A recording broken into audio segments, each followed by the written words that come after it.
정보철 달쌤입니다. 이번 시간에는 2021년도 3회 데이터베이스 구축종 문제들을 풀어보도록 할 거예요. 아마도 이 강의를 듣고 계신다라고 하는 거는 시험이 얼마 남지 않은 시점이겠죠. 필기 시험을 일주일이나 2주일 정도 남겨둔 시점일 텐데 마지막까지 여태까지 공부 열심히 하셨으니까 마지막까지 최종 정리하신다라는 생각으로 이 강의에서 조금만 집중을 해주셨으면 좋겠어요. 그리고 모든 기출해설은 여러분들이 좀 풀고 들어가셨으면 좋겠다. 문제로 풀어주셔도 되는 거고 이해가 안 간다라고 하는 것들은 이렇게 강의를 통해서 들어주셨으면 좋겠어요. 자, 그러면은 이번 시간 세 번째 과목이죠. 데이터베이스 구축 쪽 문제를 풀어보도록 할게요. 자, 데이터베이스 구축 같은 경우에는 크게 어렵게 나오지 않아요. 그래서 1과목, 2과목, 3과목에서는 꼭 고득점을 해주셔야 된다. 그래야지 5과목 꽈락만 면해가지고도 합격을 할 수 있으니까. 자, 1번 보도록 할게요. 데이터베이스의 무결성 규정과 관련한 설명으로 틀린 것은, 자, 무결성 규정이라고 하는 거는 그 릴레이션들이 뭔가 그 올바른 관계가 맺어져야 된다라는 거죠. 그래서 개체 무결성이라든지 참조 무결성이라든지 키 무결성, 도메인 무결성, 릴레이션 무결성 이런 것들이 있다. 자, 1번부터 보도록 할게요. 무결성 규정에는 데이터가 만족해야 될 제약 조건, 도메인 무결성이겠지. 얘는 도메인 무결성에 관련된 내용이고, 자, 규정을 참조할 때 사용하는 식별자 등의 요소가 포함될 수 있다. 뭐 식별자라고 그랬으니까 얘 같은 경우에 참조 무결성이 될 수가 있는 거죠. 자, 그러니까 얘는 무결성 규칙에 맞는 거고, 자, 무결성 규정의 대상으로는 도메인이라든지 키라든지 종속성, 참조 무결성, 도메인 무결성, 키 무결성, 참조 무결성 이런 것들이 있다. 이것도 맞는 거고. 자, 정식으로 허가받은 사용자가 아닌 불법적인 사용자에 의한 갱신으로부터 데이터베이스를 보호하기 위한 규정이다.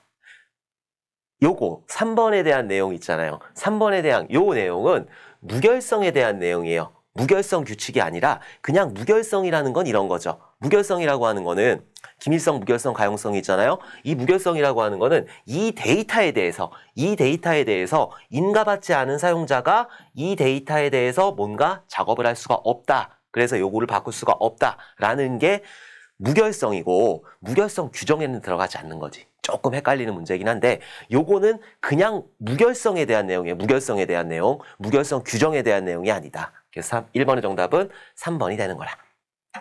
자, 릴레이션 무결성 규정은 릴레이션을 조작하는 과정에서의 의미적 관계를 명세한 것이다. 맞아. 맞는데 얘는 무결성에 대한 내용이기 때문에 무결성 규정하고는 상관이 없다. 자, 무결성 제약 조건들 중요한 것들이 있으니까 이런 것들 꼭 기억을 해두셔야 돼요. 개체 무결성, 참조 무결성, 도메인 무결성, 키 무결성 이런 것들이 있는데 개체 무결성 같은 경우에는 기본 키 값은 널 값이 올 수 없는 거고 중복 값이 올 수 없는 거예요. 그걸 보고 개체 무결성이라고 하는 거라. 자, 무슨 말이냐면은 대한민국 국민 테이블이 있어요. 자, 대한민국 국민 테이블이 이렇게 있을 때, 자, 여기 하나는 나를 식별할 수 있는, 나라고 딱 지정할 수 있는 뭔가 필드가 하나 있겠지. 속성. 그걸 뭐라고 그래? 주민번호라고 하는 거죠. 주민번호. 이 주민번호라고 하는 거는 이 대한민국 테이블, 이 대한민국 국민 테이블에서 유일하단 말이에요. 자, 여기에 이상한 값이, 그러니까 널 값이 아무것도 없는 값이 올 수가 있을까? 그거는 우리나라 국민이 아니잖아요. 그렇기 때문에 여기에는 널 값이 올 수가 없는 거고. 자, 그리고 중복된 값이 존재를 해. 뭐 800330 어쩌고 해가지고 여기도 똑같은 게 존재를 하는 거예요. 그럼 이상한 거지. 그죠? 이상한 것 같기 때문에 이 개체 무결성이라고 하는 거는 요 기본 키, 나를 특정할 수 있는 그 기본 키에는 널 값이 올 수 없고 그리고 중복된 값이 올 수 없다라는 게 개체 무결성 제약 조건이에요. 자, 참조 무결성 제약 조건 같은 경우에는 외래키는 참조할 수 없는 키값을 가질 수 없다라는 게 무슨 말이냐면은 주문, 내가 어떤 쇼핑몰에서 주문을 할 거예요. 자, 주문을 할 때 여러 개의 물건을 같이 주문할 수 있겠지. 그죠? 자, 그러면은 1번 주문이 있고 2번 주문이 있고 3번 주문이 있어. 자, 그리고 1번 주문에서는 1번 상품 주문하고 2번 상품 주문하고 3번 상품 주문하고 자, 2번 주문에서는 뭐 5번 상품 주문하고 자, 근데 4번 상품이라는 게 4번 주문이라는 게 있을 수 있을까? 없지. 여기 주문에는 1번, 2번, 3번밖에 없는 거라. 근데 여기 4번이라는 게 올 수 없는 거죠. 자, 이렇게 이런 것들이 참조 무결성 제약 조건에 들어가게 되는 거라. 이런 외래키는 참조할 수 없는 값을 가질 수 없다라는 거예요. 1, 2, 3 중에 하나를 가져야 되는 거지 4번은 가질 수 없다라는 거죠. 오케이? 자, 그럼 만약에 참조 무결성에서 나오는 게 또 캐스케이드라는 거하고 리스트릭티드라는 게 있는데 그건 뭐냐면은 일단 캐스케이드 같은 경우에는 자, 얘를 삭제하려고 그래요. 이 주문을 삭제하려고 그래. 근데 여기 있잖아. 그럼 얘가 이상한 값이 돼버린단 말이에요. 얘를 삭제를 해버리면은 얘는 참조할 수 없는 값을 가지는 거잖아요. 1번이 없어졌기 때문에. 그래가지고 얘를 삭제할 때 얘까지 연쇄적으로 삭제해라 라고 하는 게 캐스케이드 옵션이에요. 자, 이거 리스트릭티드, 리스트 어쩌고 저쩌고 해가지고 릭티드 요 옵션 같은 경우에는 얘를 삭제하려고 그래요. 근데 여기 있잖아. 그럼 삭제 못하게 하는 거. 이걸 보고 리스트 릭티드 옵션이라고 한다. 이것도 꼭 기억을 해두셔야 돼요. 자, 도메인 무결성 같은 경우에는 특정 속성 값은 그 속성이 정의된 도메인에 속한 값이어야 된다. 초등학교 학년이다. 그럼 1에서 6까지밖에 못 들어가는 거예요. 이런 것들. 자, 키 무결성. 릴레이션에는 최소한 하나의 키가 존재해야 된다라는 게 키 무결성이에요. 자, 무결성 제약 조건. 요 개체 무결성, 참조 무결성, 도메인 무결성 이런 것들 단독으로도 출제가 될 수 있으니까 꼭 기억을 해두시고 캐스케이드하고 리스트릭티드 이것도 꼭 기억을 해두셔야 된다. 막 머릿속에서 이제 새록새록 살아나죠? 꼭 시험장 갈 때까지 새록새록 살아난 그 기억력을 유지하셨으면 좋겠어요. 자, 2번 보도록 할게요. 데이터베이스에서 하나의 논리적 기능을 수행하기 위한 작업 단위 또는 한꺼번에 모두 수행되어야 1년의 연산들을 의미하는 것은 트랜잭션이지, 트랜잭션. 요거는 꼭 기억을 해두셔야 된다. 그래서 2번의 정답은 트랜잭션이 되는 거다. 자, 뷰 같은 경우에는 그냥 가상의 테이블인 거고, 자, 튜플 같은 경우에는 하나의 행인 거고, 카디널리티는 튜플의 모임인 거고, 오케이? 자, 트랜잭션이라고 하는 거는 만약에 내가 내 친구 통장에다가 1,000원을 입금시킬 거예요. 그럼 내 통장에서 1,000원이 빠지고 내 친구 통장에 1,000원이 들어가죠. 이런 하나의 그 연산, 하나의 일처리를 보고 트랜잭션이라고 한다. 자, 요것도 잘 나오지만은 트랜잭션의 4가지 특성. 그래서 ACID, 애시드 속성이라고 하는데 얘가 너무너무 잘 나오는 거지, 얘가. 얘는 별표가 몇 개? 5만 개, 5만 개라니까. 무조건 외워주셔야 돼요. 그래서 어토미시티, 영어로도 외워주셔야 돼. 자, 어토미시티 같은 경우에는 원자성, 그리고 일관성, 독립성, 영속성. 자, 원자성 같은 경우에는 트랜잭션의 연산 결과는 모두 반영되든지 아니면은 모두 반영되지 말아야 된다라는 게 원자성이에요. 그래서 얘는 커밋하고, 커밋이라는 거하고 롤백이라는 연산이 있는데 요 연산과 관련된 그런 특성은 원자성이라고 하는 거다. 어토미시티. 자, 일관성, 컨시스턴시. 얘는 트랜잭션의 연산 결과 후에 그 데이터들이 일관적으로 유지가 되어야 된다. 그러니까 이상하게 틀어지면 안 된다라는 거지. 그걸 보고 일관성이라고 하는 거고, 아이솔레이션, 독립성, 격리성 똑같은 말이에요. 자, 아이솔레이션 같은 경우에는 트랜잭션이 수행되고 있을 때 다른 트랜잭션이 이 트랜잭션에 영향을 미치면 안 된다라는 게 독립성, 격리성. 자, 영속성은 이 트랜잭션의 연산 결과는 영구히 보존되어야 된다라는 게 영속성이에요. 자, 4가지 특징, 애시드 성질 꼭 기억을 해두셔야 됩니다. 별표가 몇 개? 5만 개, 5만 개. 자, 3번 보도록 할게요. 얘는 보기나 이런 거 없어요. 자, 그냥 여기서 풀어볼게요. 다음 두 릴레이션 R1과 R2의 카티션 프로덕트 수행한 결과는, 카티션 프로덕트가 뭐죠? 카티션 프로덕트 같은 경우에는 곱하기란 말이에요. 곱하기. 얘 곱하기 R1 곱하기 R2예요. 그러니까 1학년이 있을 때 1학년의 컴퓨터, 1학년의 국문, 1학년의 수학, 2학년의 컴퓨터, 2학년의 국문, 2학년의 수학, 3학년의 컴퓨터, 3학년의 국문, 3학년의 수학. 이렇게 되는 거지. 이렇게 카티션 프로덕트를 딱 하게 되면은 이렇게 이 속성들 있잖아요. 속성은 2개가 나오는 거지. 그냥 곱하기 했을 때. 그래서 학년이라는 거하고 그리고 학과라는 게. 자, 이렇게 되는 거야. 그래서 요 속성들은 더하기를 해주는 거고 나머지 튜플들 있잖아요. 튜플들을 곱하기를 해주는 거야. 그래서 1학년 컴퓨터, 자 1학년 국문, 아유 컴퓨터니까 이렇게 써야 되겠다. 컴퓨터 1학년 수학, 자 그리고 2학년 컴퓨터, 2학년 국문, 2학년 수학, 3학년 컴퓨터, 3학년 국문, 3학년 수학. 자 이렇게 해가지고 3, 3은 9, 9행이 나오는 거예요. 9행. 튜플이 9개가 나오는 거고 그 차수는 2개가 나오는 거지. 얘는 더하는 거고 얘는 곱하는 거라고. 오케이? 그래서 이런 문제 나오면은 꼭 풀어주셔야 된다. 자, 4번 보도록 할게요. 자, 물리적 데이터베이스 설계에 대한 설명으로 거리가 먼 것은, 자, 일단 데이터베이스 설계 같은 경우에는 3단계를 수행을 하는 거죠. 그래서 요 3단계를 좀 정리를 해보면 너무너무 잘 나오니까, 얘는 너무너무 잘 나오니까 꼭 기억을 해두셔야 된다. 자, 일단 처음에 하는 게 뭐예요? 처음에 하는 게 개념 설계를 하는 거죠. 자, 개념 설계를 진행을 한다.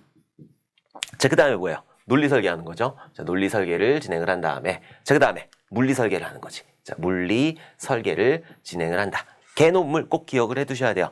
자, 개념 설계 같은 경우에는 사용자의 머릿속에서 모든 것들을 다 끄집어내는 거예요. 자, 요구사항 분석해가지고 모든 것들을 다 끄집어낸 다음에 그것들을 ER 다이어그램을 만드는 거지. 자, ER 다이어그램이라는 걸 만들어주게 된다.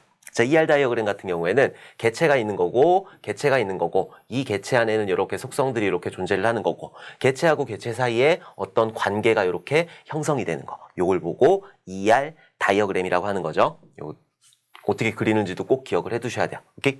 자, 논리 설계에서는 이 개념 설계에서 ER 다이어그램을 그렸으니까 요것들을 바탕으로 뭔가 쪼개고 이런 것들을 하는 거지. 그래서 여기서 보통 정규화 작업을 수행을 하게 된다. 자, 그리고 논리 단계에서는 인터페이스, 트랜잭션 인터페이스를 설계를 해줘요. 오케이? 자, 그리고 논리 단계, 논리 설계 단계에서는 특정 데이터베이스에 종속되는 거 아니에요. 특정 데이터베이스에 종속되는 거는 물리 데이터베이스 설계예요. 얘 같은 경우에는 관계 데이터베이스이냐 이런 것들 정하는 거, 이런 것들을 논리 단계에서 하는 거고, 물리 단계에서는 이제 특정 DBMS, 그러니까 오라클인지 MySQL인지 MS SQL인지 이런 특정 DBMS에 대해서 뭔가 이제 작업을 해주는 거. 실제 물리적으로 저장 장치의 입장에서 보는 게 물리 단계에서 수행을 해주는 거예요. 자, 이 길이는 얼마큼 할 거고, 얘는 글자로 할 건지 숫자로 할 건지 이런 것들 특정 DBMS에 맞게 설계를 해주게 된다. 자, 그리고 여기서 뭐를 해요? 반정교화라는 걸 수행을 하는 거죠. 자, 근데 이 반정교화라고 하는 거는 그냥 막 하는 게 아니에요. 뭐 인덱스도 설계를 해주고 클러스터도 설계해주고 파티션도 쳐보고 이런 것들을 하다 안 되면은 물리 단계에서 이런 것들을 하다 안 돼가지고 성능이 안 나온다. 그러면은 반정교화라는 걸 수행한다라는 거 꼭 기억을 해두셔야 돼요. 자, 어쨌든 물리 데이터베이스 설계라고 그랬으니까, 자, 물리적 설계의 목적은 효율적인 방법으로 데이터를 저장하는 것이다. 저장 장치의 입장이잖아. 하드디스크에다 데이터를 넣어야 된다고. 그러니까 이렇게 효율적인 방법으로 데이터를 저장하는 것이 물리 데이터베이스 설계에서 하는 역할이죠. 자, 트랜잭션 처리량과 응답 시간, 디스크 용량 등을 고려해야 된다. 이 안에 실제로 하드디스크에 들어가니까 얘를 얼만큼 쓸 건지 이런 것들을 계산을 해야 되겠죠. 뭘 통해서? CRUD 이런 것들을 통해서 CRUD 뭐 이런 것들을 통해 가지고 뭔가 계산을 하는 거예요. 얘도 맞는 거고, 저장 레코드의 형식, 순서, 접근 경로와 같은 정보를 사용하여 설계한다. 어떻게 들어갈 건지, 글자로 들어갈 건지, 숫자로 들어갈 건지, 뭐 정수형인지 실수형인지 이런 것들을 설계한다. 맞는 거고. 자, 트랜잭션의 인터페이스를 설계하며, 트랜잭션 인터페이스 어디서 설계해요? 논리 단계에서 한다고. 논리 단계에서 하는 거고, 데이터 타입 및 데이터 타입들 간의 관계로 표현한다. 이건 뭐 다 논리 설계에서 하는 거잖아요. 그래서 얘는 정규화에 대한 거고, 얘는 논리 설계에서 하는 거고. 그러니까 얘는 완벽하게 논리 단계, 그러니까 개념적 설계, 논리적 설계에서 수행을 하는 거지. 그래서 4번의 정답은 4번이 되는 거라. 자, 데이터베이스 설계 보면은 개념적 설계 같은 경우에는 현실 세계를 데이터 관점으로 추상화하는 단계이다. 머릿속에 있는 거 다 끄집어내는 거예요. 자, 그래가지고 ER 다이어그램이라는 걸 만드는 거고, 트랜잭션 모델링 하는 게 필요 없고, 논리적 설계에서는 특정 데이터 모델, 특정 DBMS가 아니에요. 특정 데이터 모델에 대해서 계층형인지 관계형인지 객체지향형인지 이런 것들을 적용한 설계를 수행한다.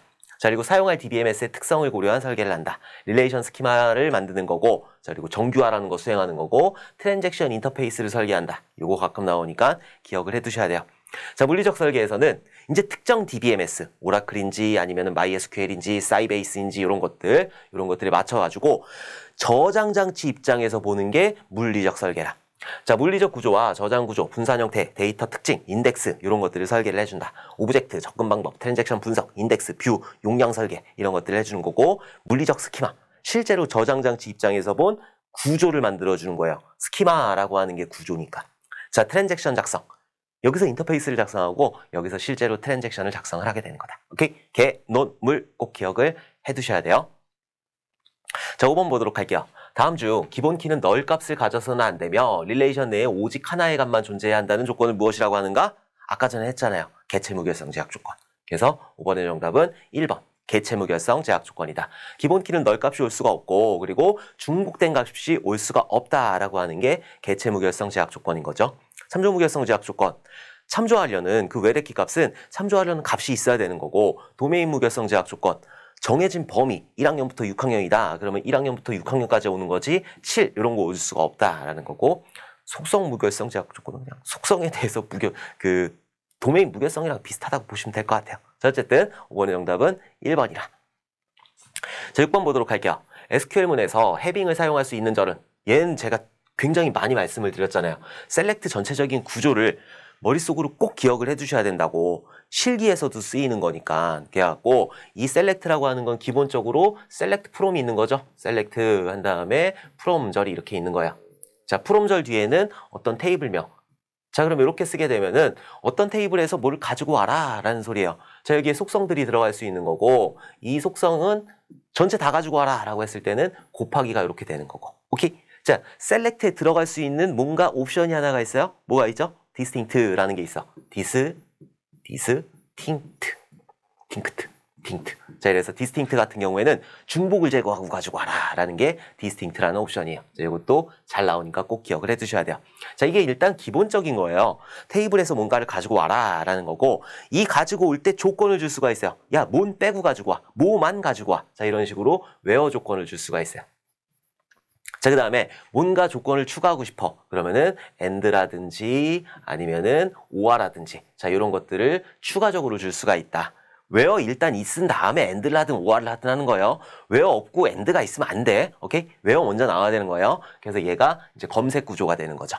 자, 이렇게 뭔가 또 검색해서 가지고 왔어. 근데 난 이걸 그룹핑 시키고 싶네? 집계를 하고 싶어. 뭐 합계를 구한다든지 뭐 이런 것들 있잖아요. 최소값을 구한다든지 개수를 구한다든지 이런 집계를 하고 싶어. 라고 하면 그룹핑을 지어야 될 거 아니라 자, 그룹핑을 지을 수 있는 거는 그룹 바이라고 그랬지. 그룹 바이. 자, 그래서 그룹 바이라는 이런 것들이 있다. 자, 그룹 바이 해가지고 여기에 어떤 특정 필드 뭐 학년이다. 자, 이런 식으로 그룹 바이 필드를 주게 되는 거예요. 자, 그러면은 그 학년별로 이렇게 그룹이 되는 거지. 그룹이 형성이 되는 거지. 자, 그리고 나서 이 그룹 바이에다가 여기다가 조건을 주고 싶다라고 했을 땐 여기에 해빙이라는 조건이 들어가게 돼요. 해빙이라는 조건이 들어가는데 이 해빙 조건에서는 집계 함수를 쓸 수 있는 거지. 그래서 sum 해가지고 국어 점수가 뭐 100점 이상인 것들만 이렇게 쓸 수 있는 게 해빙 조건이에요. 해빙. 자, 그 다음에 요거는 이제 그 그룹핑 시키는 확장 조건이고 자, 마지막으로 나올 수 있는 조건. 마지막으로 나올 수 있는 것은 정렬하는 거예요. 정렬하는 거. 그래서 여기에 order by라는 게 들어가게 된다. order by 해가지고 여기에 어떤 특정 컬럼명 이런 것들이 들어갈 수 있다. 자, 그래서 이런 구조가 되는 거예요. 그냥 이렇게 짜야 돼요. 이렇게 select from이 기본적인 거고 그 다음에 where 올 수 있는 거고 그 다음에 group by 올 수 있는 거고 group by에다 조건을 주기 위해서 having 올 수 있는 거고 마지막으로 정렬을 하기 위해서 order by라는 게 올 수가 있다. 오케이? 자, 그러면은 요것들을 가지고 조금 몇 가지 더 보게 되면은 이 속성들은 내가 맘대로 줄 수가 있잖아. A, B 이렇게 가지고 와도 되고 B, A 이렇게 가지고 와도 되니까. 그죠? 그러면은 속성에는 순서가 전혀 존재할 필요가 없는 거라. 여기서 다 제어할 수 있으니까. 그죠? 속성의 무순서성. 자, 그리고 투플 같은 경우에 그 행 같은 경우에 여기서 제어할 수 있잖아. 여기서 제어할 수 있기 때문에 튜플의 무순서성. 데이터베이스 같은 경우에는 속성의 순서는 전혀 무의미해요. 그리고 이 행의 순서, 튜플의 순서도 전혀 무의미하다. 오케이? 아, 요거 안 했네. order by에서 이 컬럼을 기준으로 ASC 할 건지 아니면은 DESC 할 건지 자, 이런 것들이 있는 거죠. ASC는 오름차순 정렬이고 DESC는 내림차순 정렬이다. 이것도 기억을 해주셔야 되는 거고 그룹 바이 나왔으니까는 집계 함수들 몇 가지가 있는 거잖아요. 그래서 sum이라는 집계 함수가 있는 거고 avg라는 집계 함수 있고 count라는 집계 함수 있고 자, 그다음에 min 최소값을 구하는 거, 최대값, max를 구하는 거. 자, 이런 것들, 집계 함수도 이런 것들이 있으니까 좀 기억을 해두셔야 돼요. 다음 중 집계 함수가 아닌 것은 나올 수 있어. 오케이? 자, 어쨌든. 자, 해빙을 사용할 수 있는 절은? 해빙을 사용할 수 있는 절은 그룹 바이가 되는 거지. 그래서 6번의 정답은 3번, 그룹 바이가 되는 거라. 자, 7번 보도록 할게요. 관계 데이터베이스에 있어서 관계 대수 연산이 아닌 것은 관계 대수 연산 이거 계속 나오니까 꼭 기억을 해두셔야 돼요. 자, 디비전이라는 연산이 있었고 프로젝트라는 거 어떤 컬럼을 갖고 올 건지 자, 조인이라는 연산이 있었고 셀렉트, 아톰 요거 있었잖아요. 이런 것들이 있었는데 포크라는 건 없어요. 그래서 7번의 정답은 4번, 포크이다. 자, 포크 같은 경우에는 리눅스나 유닉스에서 뭔가 프로세스를 복제할 때 쓰는 게 포크라는 명령이에요. 자, 어쨌든. 관계 대수 연산자 한번 보도록 할게요. 자, 순수 관계 연산자는 셀렉트, 아톰, 그리고 프로젝트 이렇게 쓰는 거, 그 다음에 보타이, 조인이라는 거, 디비전이라는 거 꼭 기억을 해두시고 집합 연산자는 뭐 이런 것들이 있으니까 이런 것들을 그냥 한번 쭉 보시면 될 것 같아요. 자, 8번 보도록 할게요. 학적 테이블에서 전화번호가 널 값이 아닌 학생명을 모두 검색할 때 SQL 구문으로 옳은 것은 자, 그럼 웨어 조건에 널 값이 아닌 거예요. 그러면은 데이터베이스에서는 뭐 여러 가지 연산자를 쓸 수 있지만은 널 값이 아니다. 너를 비교한다 라고 했을 때는 난널이 되는 거예요. 이지 난널. 오케이? 이지 난널이 된다. 이건 외워두셔야 돼요. 이지 난널이에요. 널은 요런 걸로 비교를 할 수가 없어요. 요런 걸로 비교할 수가 없어. 자, 요런 걸로 같지 않다. 같지 않다. 같지 않다. 자, 요런 걸로 비교할 수가 없어. 널 같은 경우에는. 그래서 이지 난널, 난널, 뭐 널 이런 식으로 그 비교를 하는데 어쨌든 전화번호가 널 값이 아닌 학생이라고 그랬어요. 그럼 보면은 왜요? 전화번호 돈도 없어. 돈도 없고 이런 거 쓸 수 없다고요. 이런 걸로 쓸 수가 없다. 전화번호 is not null. is not null이 되는 거죠. is not null이 되는 거다. 그래서 얘가 정답이에요. 그 8번의 정답은 3번이 되는 거고 is null이다 라고 하는 거는 널 값인 것만 가지고 와라. 오케이? 얘는 널 값인 것만 가지고 와라. 얘는 널 값이 아닌 것만 가지고 와라. is not null. 널 값이 아닌 거 가지고 오라고 그랬으니까 is not null이 되는 거지. 오케이? don't null 이런 거 없어요. 이런 거는 값을 비교할 때 쓰는 거예요. 널은 값이 아니야. 널은 아예 그냥 생성조차 안 됐다라는 거거든요. 그렇기 때문에 얘는 이걸로 비교를 할 수가 없다. 자, 9번 보도록 할게요. 관계형 데이터베이스에서 다음 설명에 해당하는 키. 자, 키라는 거 가끔 나와요. 자, 키라는 거는 슈퍼키 있고, 후보키 있고, 대체키 있고, 기본키 있고, 이런 것들이 있는데 조금 이따 보도록 할게요. 자, 한 릴레이션 내의 속성들의 집합으로 구성된 키로서 릴레이션을 구성하는 모든 튜플에 대한 유일성은 만족시키지만 최소성은 만족시키지 못한다라고 했어요. 유일성을 만족시키면서 최소성을 만족시키지 못하는 건 딱 하나밖에 없어. 뭐? 슈퍼키. 그래서 9번의 정답은 슈퍼키가 되는 거예요. 자, 그럼 키 한번 정리 한번 해보도록 할게요. 자, 키는 여러 가지가 있어요. 슈퍼키라는 게 있고, 자, 그리고 후보키라는 게 있고, 그리고 기본키하고 대체키라는 게 있어요. 자, 슈퍼키라고 하는 거는 조합이 가능한 모든 것들을 그 슈퍼키라고 하는 거예요. 만약에 예를 들어서 제가 지금 강원도 원주시 살고 있잖아요. 강원도 원주시 지정면 살고 있는데 뭐 대한민국 그 테이블이야. 대한민국 국민 테이블이다. 대한민국 국민 테이블이다 라고 했을 때 여기에 뭐 시도 있고 뭐 도도 있고 시도 있고 뭐 주민번호도 있고 자, 그리고 여기에 뭐 이름도 있고 여러 가지가 있겠죠. 자, 그때 나를 딱 특정시킬 수 있는 거 주민번호만 가지고 특정시킬 수 있잖아요. 그죠? 주민번호만 가지고 특정시킬 수 있어. 근데 어떤 강원도에 사는 주민번호이다. 얘도 나를 특정시킬 수 있죠. 강원도 원주시에 사는 이 주민번호이다. 그것도 나를 특정시킬 수가 있죠. 강원도 원주시 지정면에 사는 주민번호이다. 나를 만족시킬 수 있잖아. 그죠? 자, 그런 것들, 그런 모든 키의 조합들을 슈퍼키라고 하는 거예요. 오케이? 자, 그러면은 이 유일성이라는 게 뭐냐면은 이 유일성이라고 하는 거는 여기서 그 키들을 조합했을 때 강원도 원주시 지정면 주민번호를 가지고 나를 찾을 수 있는 거, 유일하게 나를 찾을 수 있는 거, 그걸 만족시키는 거는 그걸 유일성이라고 하는 거고, 유일성. 나를 찾을 수 있는 거, 나를 특정시킬 수 있는 건 유일성이라고 하는 거고, 최소성이라는 게 있어요. 아까 전에 나왔던 최소성이라고 하는 거는 그 컬럼들 있잖아요. 나를 특정시킬 수 있는 그 조합들이 최소여야 된다. 지금 이 대한민국 국민 테이블 같은 경우에는 주민번호만 가지고도 나를 특정시킬 수 있잖아. 근데 쓸데없이 강원도 원주시에 사는 거 쓸데없이 붙었잖아요. 이런 것들은 최소성에 만족을 시키지 못한다는 거죠. 오케이? 그래서 슈퍼키 같은 경우에는 나를 특정할 수 있는 유일성을 만족시키는 거고, 이런 키의 조합들, 쓸데없는 키의 조합들이 있다. 이런 최소성을 만족시키지 못하는 거, 그걸 보고 슈퍼키라고 하는 거예요. 오케이? 자, 후보키라고 하는 거는 얘는 유일성도 만족시켜야 되는 거고, 자, 그리고 최소성도 만족을 시켜야 되는 거예요. 그래서 최소한의 컬럼으로 키를 구성해야 된다. 자, 그리고 이 후보키들 중에서 가장 적절하다고 판단이 되는 거, 주민번호이다 이런 것들 있잖아요. 그런 것들을 기본키로 주는 거고, 자, 그리고 나머지 것들을 대체키로 이렇게 주게 되는 거예요. 예를 들어서 대학교라고 할게요. 그럼 대학교 학적부 보게 되면은, 뭐, 주민번호도 들어가 있는 거고, 주민번호도 있고, 또 뭐가 있을까요? 학번. 자, 학번이라는 것도 있고.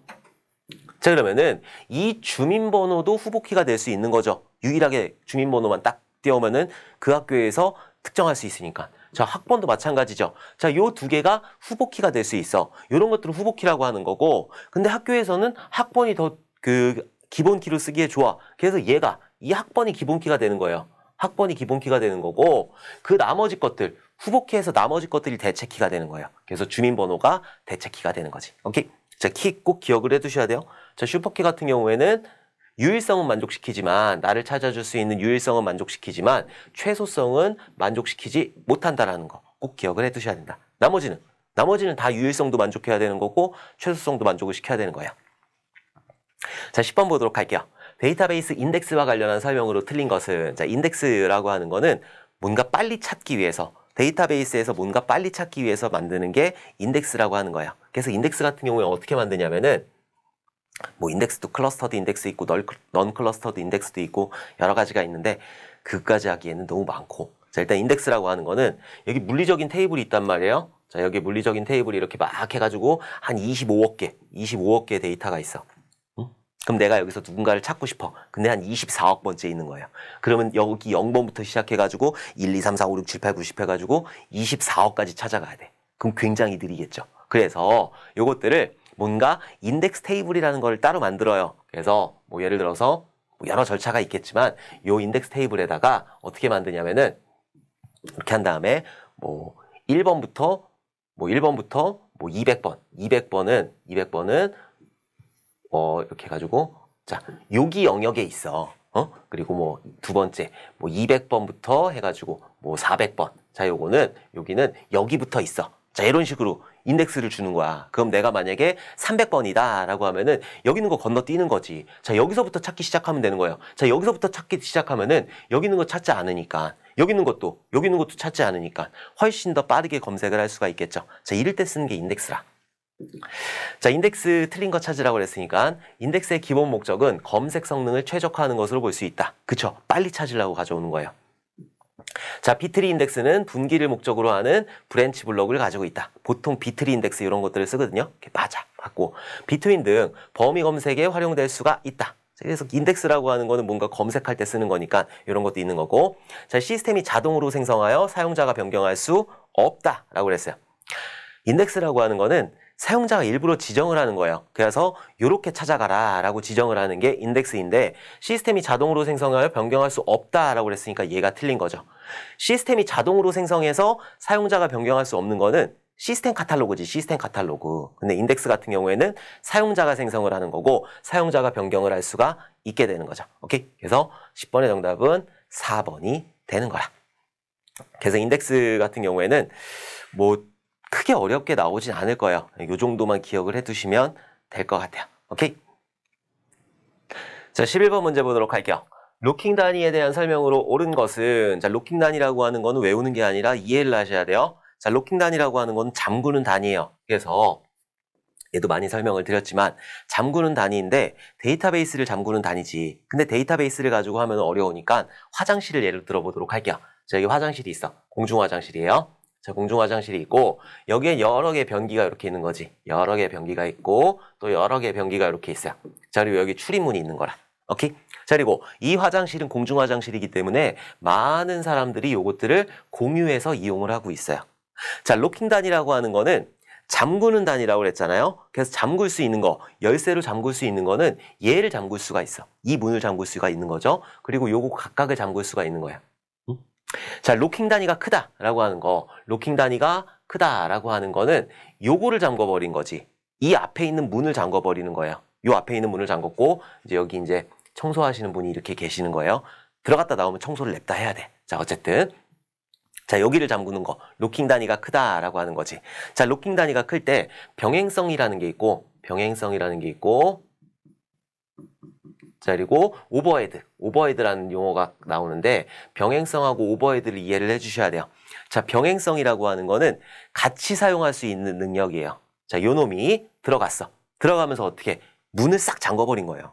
여기 문을 싹 잠궈버렸어. 그럼 나머지 사람들은 얼굴이 노래져가지고 저 죽일까 살릴까 막 이러고 있는 거지. 그러면은 병행성은 어떻게 되는 거야? 떨어지잖아. 병행성, 여러 사람이 이용할 수 있는 이런 병행성은 떨어지게 된다. 얘가 들어가서 얘만 여기 들어가서 내 거다 그리고 뿡뿡뿡뿡 거리고 있는 거지. 오케이? 자, 근데 오버헤드 같은 경우에는 오버헤드라고 하는 거는 이분, 여기서 청소해 주시는 분이 이렇게 얘를 잠궈버리면은 얘가 나간 다음에 여기만 이렇게 청소를 하면 되는 거예요. 널널한 거지. 그죠? 그래서 오버헤드도 낮아지게 되는 거예요. 일 처리하는 게 떨어진다라는 거죠. 이렇게 로킹 단위를 높이게 되면은. 자, 반대로 로킹 단위를 떨어뜨릴 거예요. 자, 로킹 단위를 떨어뜨리게 되면은 병행성 수준하고 오버헤드라고 있는데 이 로킹 단위를 떨어뜨렸다라고 하는 거는 얘가 들어가서 여기를 잠그는 게 아니라 여기를 잠궈버리는 거야, 여기를. 응? 그러면은 다른 사람들이 여기 통과할 수 있잖아요. 그리고 다른데 아무데나 이용하면 돼, 여기 빼고. 그죠? 그러니까 여러 사람이 사용할 수 있는 병행성 수준은 높아지는 거지. 오케이? 자, 오버헤드 같은 경우에는 이 사람들이 계속 왔다 갔다 여기 들어가고 거기 들어가고 막 그러니까 여기서 청소하시는 분이 일 처리가 굉장히 많아지는 거지. 나가면 청소해야 되고 그러니까 계속 오버헤드는 어떻게 돼? 높아지는 거죠. 오케이? 이해를 하셔야 되는 거예요. 자, 이렇게 로킹 단위가 높아지게 되면은, 로킹 단위를 크게 하면은, 여기를 확 잠궈버리는 거기 때문에, 다른 사람이 이용할 수 있는 능력, 그런 병행성은 떨어지는 거라, 오버헤드, 여기서 청소하시는 분은 일 처리가 되게 적어지는 거죠. 여기만 청소하면 되니까. 오케이? 자, 근데, 로킹 단위를 작게 하면은, 병행성 수준은 올라가는 거죠. 내가 여기만 잠궜으니까 얘는 여기 쓸 수 있고 여기 쓸 수 있고 여기 쓸 수 있고 여기 쓸 수 있고 여기 쓸 수 있고 그래도 남아 변기가. 그죠? 병행성 수준은 높아지는 거고 오버헤드. 여기서 청소하시는 분은 일 처리가 엄청 많은 거지. 이렇게 오버헤드가 높아진다라는 거를 이해를 하셔야 돼. 이해를. 얘를 외우려고 하면 안 돼. 외우려고 하면 헷갈려. 어쨌든 옳은 거 찾으라고 그랬어요. 자, 로킹 단위가 크면 병행성 수준이 낮아진다. 로킹 단위가 크면 병행성 수준은 낮아지는 거 맞죠? 로킹 단위가 크면 병행성 수준이 낮아진다. 1번이네. 1번이 정답이었어요. 로킹 단위가 크니까 화장실 문을 아예 잠궈버렸으니까 다른 사람들이 사용할 수가 없는 거예요. 다른 사람들이 사용할 수가 없는 거라. 자, 2번부터 보도록 할게요. 자, 로킹 단위가 크면 병행 제어 기법이 복잡해진다. 로킹 단위가 크면은 병행 제어 기법 할 이유가 없어. 그냥 확 잠궈버리면 되니까 복잡하지가 않고 단순해지는 거죠. 자, 로킹 단위가 작으면 로크의 수가 적어진다. 로킹 단위가 작다라고 하는 거는 화장실 문마다 잠근다는 건데 화장실 문마다 잠그게 되면은 이런 로크, 자물쇠의 수가 많아지는 거죠. 적어지는 게 아니라. 로킹은 파일 단위로 이루어지며 레코드와 필드는 로킹 단위가 될 수 없다. 다 로킹 단위가 될 수 있어요. 데이터베이스도 로킹 단위가 될 수 있고 파일도 로킹 단위가 될 수도 있고 이런 레코드라든지 필드라든지 이런 것들 모두 다 로킹 단위가 될 수 있다라는 거. 오케이. 자, 로킹 단위는 이해를 하셔야 돼요. 이해를. 자, 병행 제어 기법. 로킹하면서 이제 병행 제어 나오는 거니까 병행 제어 기법이 여러 가지가 있는데 로킹 기법이 있고 2단계 로킹 규약이라는 게 있고 타임 스탬프 기법, 낙관적 병행 제어, 그리고 다중 버전 병행 제어 이런 것들이 있어요. 자, 로킹이라고 하는 건 말 그대로 잠그는 거고 2단계 로킹이라고 하는 거는 그냥 확장이라는 거하고 축소라는 거 이런 것들을 둬가지고 얘도 마찬가지로 자물쇠를 잠그는 거야. 그래서 확장일 때 배가 이제 확장되고 있어. 막 뿡뿡 하려고 막 그러고 있으면은 나는 키를 얻을 생각밖에 없는 거고 축소 다 했어. 아, 시원해. 그러면은 키를 이제 해제할 생각밖에 없는 거. 이런 것들을 2단계 로킹 규약이라고 한다. 자, 타임 스탬프 기법 같은 경우에는 트랜잭션은 시간을 나누는 거야. 그냥 시간을 나눈다라고 생각을 하시면 돼요. 자, 낙관적 병행 제어 같은 경우에는 잘했겠지. 잘하고 있을 거야. 다 믿어 의심치 않아. 그리고 마지막에 검사하는 거. 요걸 낙관적 병행 제어라고 하는 거고 다중 버전 병행 제어 같은 경우에는 여러 개의 타임 스탬프를 둬가지고 뭔가 비교하는 거를 다중 버전 병행 제어라고 한다. 자, 이런 것들 기억을 해두셔야 돼요. 자, 그럼 이런 병행 제어를 왜 하느냐? 병행 제어를 하지 않으면 이런 문제점이 발생을 하기 때문에 갱신분실이라든지 비완료 의존성이라든지 모순성이라든지 연쇄복귀라든지 이런 것들이 발생을 하니까 얘 나와요. 얘 나오니까 언젠간 나오게 돼 있어. 여태까지 안 나왔는데 얘 나올 거야. 얘 꼭 나올 거예요. 갱신분실, 비완료 의존성, 모순성, 연쇄복귀 이런 것들이 있으니까 꼭 기억을 해두셔야 돼요. 이게 무슨 내용이냐면은 이거를 상세하게 나오는 거는 저기 공무원 시험에서 나오는 거고 이게 전반적으로 무슨 내용이냐면은 예를 들어서 내 통장이 있어요. 자, 내 통장에 1,000원이 있어. 근데 두 명이 나한테 입금을 시켜주겠대야. 아주 그냥 땡큐인 거지. A라는 친구하고 B라는 친구하고 나한테 돈을 입금시켜주겠대요. 자, 그래서 요 1,000원이라는 걸 일단 A가 이렇게 가지고 가. 그리고 나서 이 양반이 나한테 200원을 입금시켜준 거야. 자, 쭉쭉쭉쭉 해가지고 여기서 200원이라는 거를 입금시켜준 다음에 쭉쭉쭉쭉 해가지고 1,200원이라는 거를 만들고 그 다음에 여기다가 1,200을 쓰는 거죠. 그럼 여기가 1,200이 됐어. 오케이? 그런데 이 B라는 사용자가 이 A라는 사용자가 이렇게 쭉 처리를 하는 중간에 아직 1,200원이 되지 않았을 때 이 1,000원이라는 걸 가지고 가는 거야. 자, 1,000원이라는 걸 가지고 가서 쭉쭉쭉쭉쭉쭉 수행을 하겠지. 그리고 얘는 300원을 더해줬어. 자, 300원을 더해준 다음에 쭉쭉쭉쭉 수행해서 1,300원이라는 걸 이렇게 만들고 그 다음에 여기다 이렇게 엎어쳐버린 거야. 그럼 여기가 1,200원이 아니라 1,300원이 되겠지. 아, 나 300원이 있어서 생겨서 좋아. 아유, 좋아 죽겠다. 안 되지. 여기서 200원이 떴잖아요. 얘도 200원을 입금시켜줬고 얘가 300원을 입금시켜줬잖아. 그럼 내 통장에는 1,500원이 돼야 되는데 1,300원밖에 없다고. 이런 문제가 발생을 한다는 거예요. 이런 병행 제어, 이렇게 락을 걸지 않게 되면은 이런 문제가 발생을 할 수 있다라는 거지. 그래서 병행 제어를 해줘야 된다. 자, 갱신분실, 비완료 우선성, 모순성, 연쇄복귀, 팬텀 이런 것도 있어요. 자, 그런 것들도 기억을 해두시면 좋을 것 같아요. 자, 12번 보도록 할게요. 관계대수에 대한 설명으로 틀린 것은 관계대수라는 게 있고 관계해석이라는 게 있어요. 자, 어쨌든 원하는 릴레이션을 정의하는 방법을 제공하며 원하는 릴레이션을 가지고 오는 방법을 제공하며 비절차적인 언어이다. 관계 해석이 비절차적인 언어예요. 관계 대수 같은 경우에는 절차에 맞춰서 가지고 오는 거예요. 절차에 맞춰서 셀렉트하고 프로젝트하고 이런 식으로 절차에 맞춰서 하는 거지 그 비절차적인 언어는 아니다. 비절차적인 언어는 관계 해석이에요. 관계 해석. 관계 해석에 해당이 되는 거다. 그래서 관계 해석은 비절차적 언어이고 관계 대수 같은 경우에는 절차적 언어예요. 그래서 얘가 틀린 거지. 자, 릴레이션 조작을 위한 연산의 집합으로 피연산자와 결과가 모두 릴레이션이어야 된다. 테이블에서 뭔가 가져오는 거니까 테이블에서 가지고 왔을 때 테이블 형태가 되는 거라. 자, 일반 집합 연산과 순수관계 연산으로 구분이 된다. 자, 아까 이거 종류들 뭐 아톰 이런 것들이 있었잖아요. 프로젝트 이런 것들 꼭 기억을 해두셔야 돼요. 자, 질의에 대한 해를 구하기 위해 수행해야 할 연산의 순서를 명시한다. 이런 것들을 절차적으로 하게 되는 거죠. 그게 관계 대수이다. 근데 얘는 지금 1번에선 비절차적이라고 했으니까 비절차적 언어는 관계 해석이 되는 거라. 자, 13번 보도록 할게요. 데이터의 중복으로 인하여 관계 현상을 처리할 때 예기치 못한 곤란한 현상이 발생하는 것을 뭐라고 하는가? 곤란한 현상, 이상현상. 그래서 13번의 정답은 이상현상이 되는 거다. 자, 이상현상의 종류에는 세 가지가 있어요. 딴 거 없어, 세 가지야. 그래서 삽입 이상이라는 게 있고, 그리고 삭제 이상이라는 게 있고, 그리고 마지막으로 갱신 이상이라는 게 있다. 자, 이런 이상현상이 발생을 하기 때문에 뭐를 수행을 해줘야 된다? 정규화라는 거를 수행을 해줘야 된다. 오케이? 이것도 꼭 기억을 해두셔야 돼요. 정규화 조금 이따 정리할 거예요. 자, 14번 문제 보도록 할게요. 다음 중 SQL에서의 DDL문이 아닌 것은 이제 이런 문제 틀리면은 어떻게 된다? 주소를 쓰면 된다. 내가 찾아갈게요. 뭐 제주도고 뭐고 다 필요 없어. 찾아가서 물어 뜯을게요. 자, 어쨌든 SQL문이라고 하는 거는 그 DMC문, 상암 DMC문이 있는 거죠. 상암 DMC가 있는 거고 앞뒤로 DL만 이렇게 붙여주면 되는 거예요. DL 해가지고 DDL, DML, DCL이 있는데 DDL 같은 경우에는 구조를 정의하는 거예요. 그래서 데이터 정의어가 되는 거고 그리고 DML 같은 경우에는 그 정의된 구조에다가 데이터를 인서트하고 넣고 빼고 뭐 삭제하고 이런 것들을 할 때 DML문에서 하는 거고 DCL문 같은 경우에는 제어할 때 하는 거예요. 제어할 때 하는 게 DCL문이다.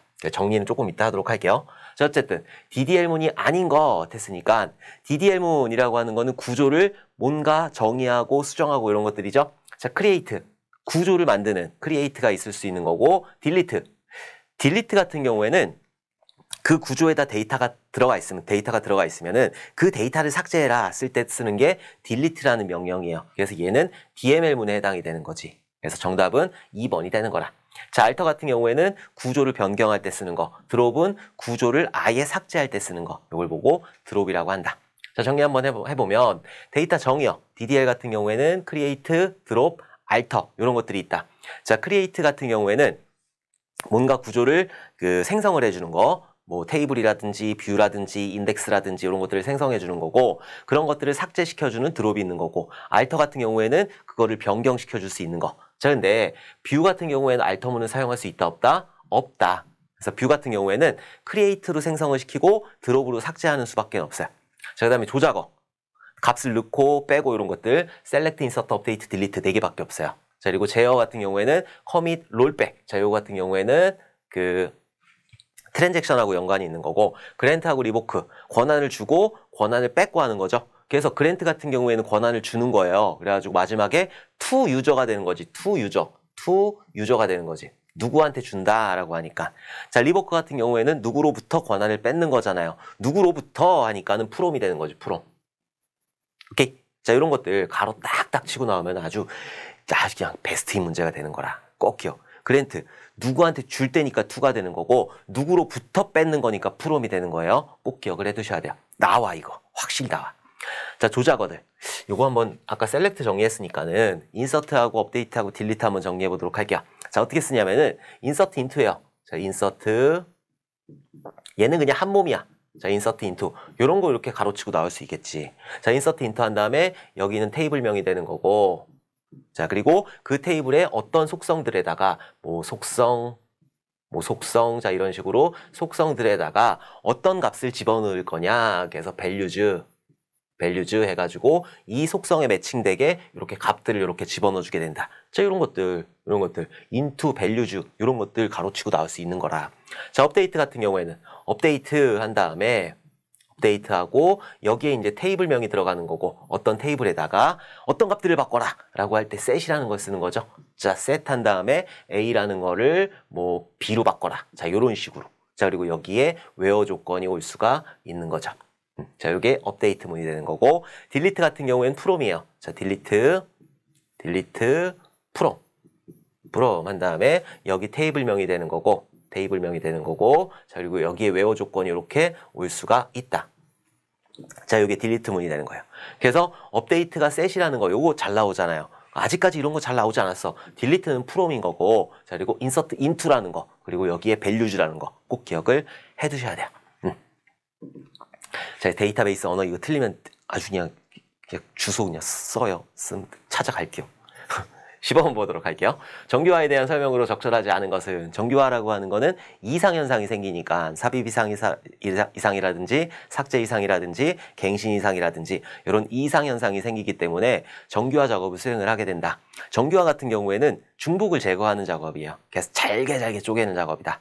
그래서 이런 정규화를 하게 되면은 어떤 연산이 발생을 하냐면은 조인이라는 연산이 발생이 된다. 카티션 프로덕트. 그래서 얘는 곱하기란 말이에요.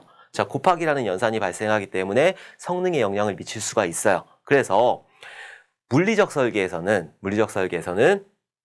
이런 그 성능에 대해서 좀 고려를 해야 되니까 인덱스를 설계한다든지 아니면 파티션을 설계한다든지 클러스터링을 나눈다든지 이런 것들을 하다 안 되면 뭐를 수행한다? 마지막으로 반정규화라는 거를 수행을 하게 된다.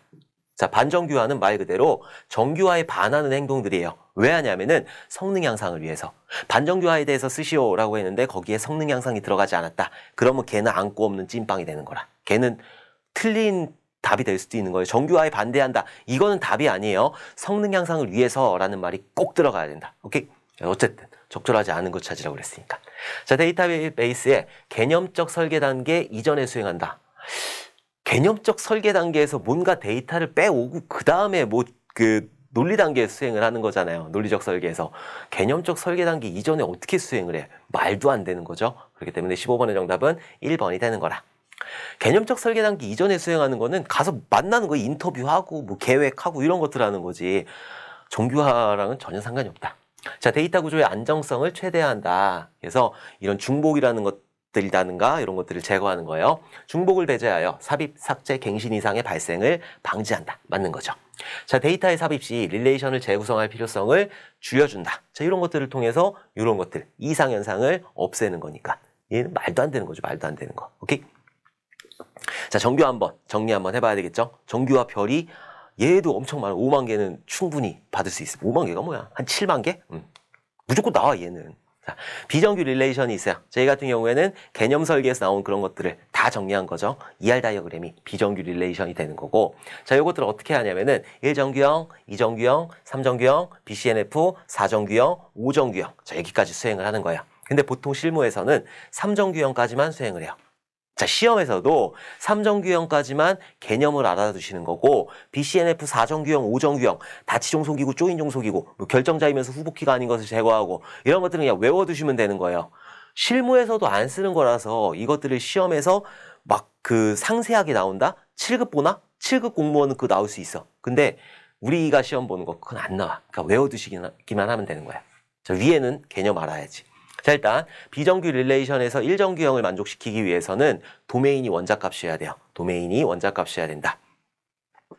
하나씩 그냥 설명하지. 도메인이 원자값이다 라고 하는 거는 어떤 그 하나의 행, 튜플들이 있을 때 회원이라고 해보도록 할게요. 저럼 id라는 것도 있고 패스워드라는 것도 있고 등등등등등등 있다가 취미라는 필드가 있어. 자, 취미라는 그런 속성이 있어. 여긴 여러 개가 들어갈 수 있겠지. 여긴 등산도 들어갈 수 있고 낚시도 들어갈 수 있고 뭐 내가 좋아하는 소주도 들어갈 수 있고 이렇게 여러 개가 들어갈 수 있잖아요. 근데 도메인 원자값이라고 하는 거는 여기에 하나만 들어가야 된다. 더 이상 쪼갤 수 없는 단위 원자값이 들어가야 된다라는 거예요. 그러니까 이것들을 분리를 하는 거지. 그래서 회원이라는 테이블을 만들어 놓고 여기에는 id라든지 패스워드라든지 이런 것들을 만들어 놓은 다음에 이 취미라는 테이블을 따로 만드는 거지. 자, 취미라는 테이블을 만든 다음에 회원의 아이디, 어떤 아이디를 가진 사람이 등산을 하고 등산도 좋아하고 그 아이디를 가진 사람이 낚시도 좋아하고 자, 그리고 그 아이디를 가진 사람이 소주도 좋아하고 자, 이런 식으로 분리시키는 거. 그걸 보고 도메인이 원자값이라고 하는 거고 자, 이렇게 했을 때, 이렇게 분리시켰을 때 제1정규형에 만족을 하는 거야. 자, 1정규형에서 2정규형으로 넘어가기 위해서는 부분함수 종속을 제거를 해줘야 된다. 자, 부분함수 종속이라고 하는 거는 예를 들어서 기본키가 2개예요. 기본키를 2개로 만들었어. 뭐 예를 들어서 학번이라는 거하고 과목 번호. 자, 이렇게 2개를 가지고 뭔가 키를 구성을 했어요. 그럼 얘가 키예요. 자, 학번하고 과목을 가지고 영어 점수를 알 수가 있죠. 수학 점수를 알 수가 있죠. 그죠? 그래서 여기에 점수라는 게 있는데 요 2개를 가지고만 이 점수를 알 수가 있어. 그렇잖아요. 학번의 점수를 알아야 된다. 그러면 국어, 영어, 수학 다 알아야 되니까. 특정 과목. 영어를 알아야 되겠다. 그러면 학번하고 과목하고 묶어가지고 그 영어 점수를 알 수가 있잖아요. 그래서 이렇게 알 수 있을 때 2개의 키를 가지고 요 점수를 알 수 있을 때는 완전함수 종속이라고 하는 거예요. 근데 여기에 이름이라는 게 들어가. 자, 이름이라는 게 이렇게 들어가 있어요. 자, 그러면은 요 이름이라고 하는 거는 학번만 가지고도 알 수 있잖아. 학번만 가지고도 알 수 있잖아. 그러면 요거를 부분함수 종속이라고 하는 거죠. 그래서 이런 부분함수 종속을 제거를 해줘야 되는 거예요. 어떻게 제거를 해주냐? 이렇게 해가지고 학번하고 과목하고 점수하고 묶어가지고 하나의 테이블로 만들어 놓고 자, 그리고 여기 있는 학번하고 여기 있는 이름하고 2개를 묶어가지고 또 하나의 테이블을 만드는 거예요. 자, 이런 식으로 하는 게 부분함수 종속을 제거한다고 하는 거예요. 오케이? 자, 2정규형에서 또 3정규형을 만족하기 위해서는 이행적 함수 종속을 제거해야 돼요. 자, 이행적 함수 종속이라고 하는 거는 x가 y를 알고 있어. 그러면은 y가 z를 알고 있어. 자, 그렇다 하면은 그럼 x가 z를 알 수 있는 거 아니니? 라는 의문이 생길 수 있잖아. 이런 것들을 제거를 해줘야 된다라는 거지. 그래서 어떻게 제거를 해줘야 되냐면은 x하고 y하고 이렇게 묶어가지고 하나의 테이블을 만들고 y하고 z하고 묶어가지고 하나의 테이블을 만들고 이딴 식으로 하는 게 이행적 함수 종속 제거라고 하는 거예요. 자, 여기까지는 개념을 무조건 알아두셔야 돼요. 도메인이 원자값은 어떻게 하는지, 부분함수 종속은 뭐인지, 이행적 함수 종속은 뭐인지 이런 것들 알아야 되는 거고 나머지는 외우시면 된다고요. 그냥. 그래서 결정자이면서 후보키가 아닌 것을 제거하게 되면은 BCNF에 만족하는 거고 그리고 다치 종속을 제거하면은 4정규형에 만족하는 거고 조인 종속을 제거하거나 이용하거나 그러면은 5정규형에 만족을 하는 거다. 여기 이용인지 제거인지 아무 의미가 없어. 그냥 조인 종속이야. 조인 종속 그럼 5정규형이야. 여기를 이용하든지 아니면 제거하든지 이거는 전혀 의미가 없는 거예요. 간단하게 설명드리면 조인 종속이라고 하는 거는 분해를 시켰어. 분해를 시켜가지고 얘를 합치잖아요. 그러면은 손실이 없어야 된다라고 하는 게 조인 종속이에요. 그래서 조인 종속을 이용할 수 있는 거고 조인 종속을 제거할 수 있는 거고 똑같은 말이에요. 똑같은 말. 자, 어쨌든 외워두셔야 돼요. 다. 그래서 도메인이 원자값이어야 되고 부분함수 종속 제거, 이행적 함수 종속 제거, 결정자이면서 후보키가 아닌 것 제거, 다치 종속 제거, 조인 종속 이용하든지 제거하든지. 오케이? 그래서 도부이결 다조. 두부이걸 다조. 그걸 꼭 기억을 해두셔야 돼요. 오케이? 너무너무 잘 나와. 너무너무. 꼭 기억을 해두셔야 된다. 자, 16번 보도록 할게요. 트랜잭션의 주요 특성 중 하나로 둘 이상의 트랜잭션이 동시에 병행 되는 경우 어느 하나의 트랜잭션 실행 중에 다른 트랜잭션의 연산이 끼어들 수 없음을 의미하는 것은 제가 아까 이거 트랜잭션 별표가 몇 개? 5만 개라고 그랬어요. 자, 그리고 이번 시험에서 지금 그 3회잖아요. 3회 시험에서 트랜잭션의 개념 나왔었죠. 그리고 아까 전에 요 트랜잭션 그 특성 요거 나오잖아요. 2문제 이상 나온다고. 그러니까 꼭 기억을 해두셔야 된다. 자, 일단 이 트랜잭션이 실행되는 중간에 다른 트랜잭션이 이 트랜잭션에 영향을 미치지 말아야 된다라고 하는 거는 독립성, 격리성, 영어로 아이솔레이션이었죠. 그래서 16번의 정답은 3번 아이솔레이션이 되는 거다. 로그는 말 그대로 로그이고 컨시스턴시, 일관성 같은 경우에는 트랜잭션의 연산 결과는 끝나고 난 다음에 일괄적으로 유지가 돼야 된다라는 거고 듀라빌리티에는 영속성인 거죠. 자, 그리고 또 하나가 어토미시티, 원자성, 일관성, 그리고 이런 격리성, 그 영속성, 요거 네 가지 꼭 기억을 해두셔야 돼요.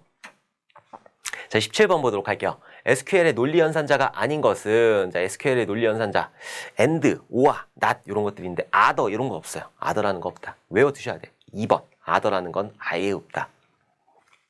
자, 18번 보도록 할게요. 동시성 제어를 위한 직렬화 기법으로 트랜잭션 간의 처리 순서를 미리 정하는 방법은, 자, 아까 전에 그 동시성 제어하면서 몇 가지 설명을 드렸는데 타임스탬프 기법도 있고 로킹 기법도 있고 2단계 로킹 기법도 있고 다중버전 제어 기법도 있고 여러 가지가 있었는데 거기서 트랜잭션의 처리 순서를 정한다라고 하는 거는 타임스탬프 기법이야. 타임스탬프 기법. 그래서 18번의 정답은 2번 타임스탬프 기법이 된다. 다중버전 그 기법 같은 경우에는 여러 개의 타임스탬프를 이용한다라고 기억을 해두시면 돼요. 자, 19번 보도록 할게요. 자, 이전 단계의 전규형을 만족하면서 후보키를 통하지 않은 조인 종속을 제거해야 만족하는 규형은 조인 종속. 조인 종속 뭐예요? 도메인이 원자값이어야 된다. 그 다음에 부분함수 종속 제거해야 되는 거고 이행적 함수 종속 제거해야 되는 거고 후보키가 아니면서 결정자이면서 후보키가 아닌 거 제거해줘야 되는 거고 그리고 다치 종속 제거해줘야 되는 거고 조인 종속 제거를 해줘야 되는 거예요. 자, 얘는 1정규형, 자, 얘는 2정규형, 얘는 3정규형, 얘는 BCNF, 다치 종속은 4정규형, 조인 종속은 5정규형. 지금 조인 종속이라고 그랬으니까 몇 정규형? 5정규형이지, 5정규형. 그래서 19번의 정답은 3번, 5정규형이 된다. 다치 종속, 조인 종속은 딱 이런 식으로만 나와요. 조인 종속의 개념이 무엇이냐 이런 거 안 나와. 그래서 다치 종속, 조인 종속은 외워두시기만 하면 된다고 한 거죠. 오케이? 자, 20번 보도록 할게요. 어떤 릴레이션 R에서 X와 Y를 각각 R의 어트리뷰트 집합의 부분 집합이라고 할 경우 어트리뷰트 X의 값 각각에 대해 시간에 관계없이 항상 어트리뷰트 Y의 값이 오직 하나만 연관되어 있을 때 Y는 X의 함수적 종속이라고 한다. Y는 X의 함수적 종속이라고 한다. 라고 했을 때 종속의 표기법으로 옳은 것은 Y는 X의 함수적 종속이다. 라고 했을 때 3번이죠. 3번. 그래서 20번의 정답은 3번이 되는 거라. 이런 문제는 뭐 줄줄줄줄 많긴 한데 어쨌든 이렇게 표시를 하는 거다. Y는 X의 함수적 종속 관계이다. 이렇게 표시를 하면 돼요. 자, 이렇게 해서 데이터베이스 구축 쪽 20문제들을 쭉 풀어봤는데 트랜잭션 나오죠. 그리고 정규화 이런 것들 나오고 병행 제어 이런 것들 나오니까 그리고 뭐 그 병행 제어가 뭐였죠? 그 동시성 제어 이런 것들이 있었잖아요. 이런 것들 로킹 단위 이런 것들 꼭 나오니까는 그런 것들 꼭 이해를 해주셨으면 좋겠어요. 자, 이번 시간 여러분들 너무너무 수고 많으셨고 우리 다음 시간에 웃는 얼굴로 다시 뵙도록 하겠습니다. 감사합니다.